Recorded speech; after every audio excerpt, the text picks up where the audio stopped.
Alright, this template, I'll show you how we can use this template. Some people new here, so they have difficult to use template, so I'll just show you how you can use simple way. Select the try,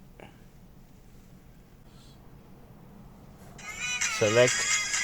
Here you get sometime confused, why it's showing, why it's pairing the other song, so just keep continue, select the red one, template here, and just wait. Template this one. Alright, so here I'll select my song. Okay, so here I selected the video that I want. It's just uploading. Okay, ready.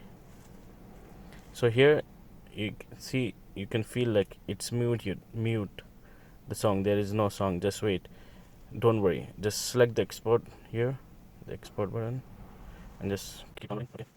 Okay. Alright, now just look at here. Now it's ready. This way you can use.